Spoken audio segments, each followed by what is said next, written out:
Téléspectateurs de Bloc 221 TV, bonjour et bienvenue. C'est l'heure de la revue de l'actualité. Le président du Front des Alliances Patriotiques, Ahmed Khalifa Niasse, s'est réjoui du raz-de-marée qui a permis aux patriotes sénégalais de gagner largement la présidentielle au premier tour. À cette occasion, il présente ses vives félicitations aussi bien au président élu Bassirou Diomaye Faye qu'au président Ousmane Sonko, qu'il considère comme son fils. Il leur souhaite une bonne réussite et leur suggère par la même occasion, comme il en avait parlé avec le maire de Ziguinchor, la mise sur pied du Rassemblement des patriotes, à savoir tous les partis politiques qui ont pour emblème, pour idéologie, le patriotisme, invite ainsi le religieux dans un communiqué. La mission d'observation électorale de l'Union européenne s'est prononcée ce mardi sur le déroulement et l'organisation de l'élection présidentielle. La conférence de presse, elle a salué la bonne organisation de ce scrutin du 24 mars dernier. La mission, tout en soulignant une campagne électorale qui s'est déroulée dans un climat généralement apaisé, relève l'absence d'encadrement du financement de la campagne électorale qui constitue une lacune importante et qui entrave l'égalité des chances entre candidats. D'autres éléments déplorables ont été notés durant le processus électoral. Selon la chef de la mission d'observation, certaines informations clés sur le fichier électoral et la carte électorale n'ont pas été rendues facilement accessibles. Pour rappel, la mission d'observation électorale de l'Union européenne disposait le jour du scrutin de 100 observateurs présents dans 406 bureaux de vote répartis dans 40 des 46 départements du Sénégal.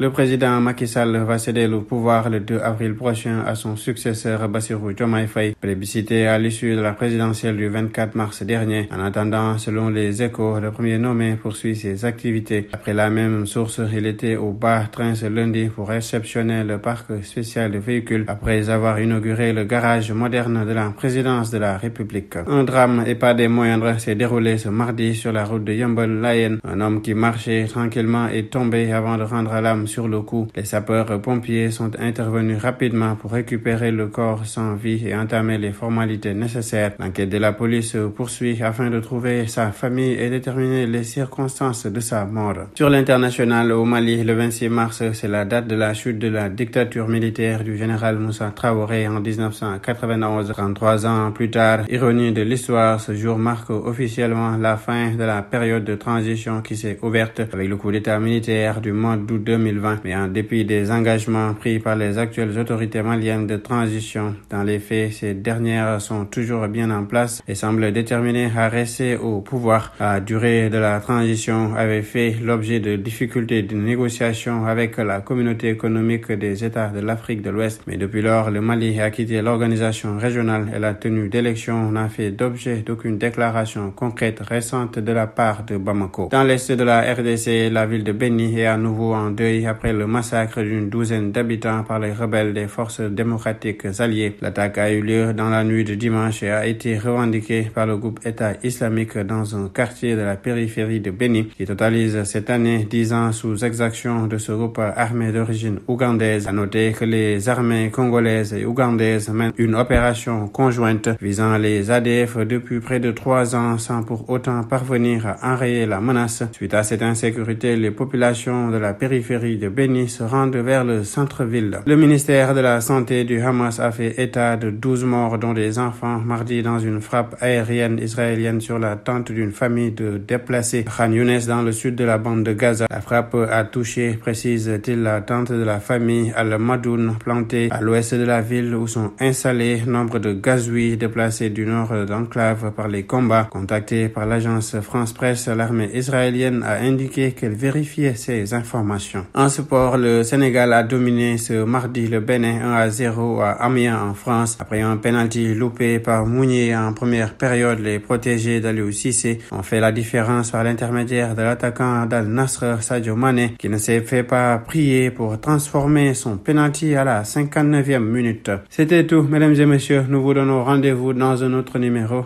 D'ici là, restez avec nos programmes. Bloc 221 TV.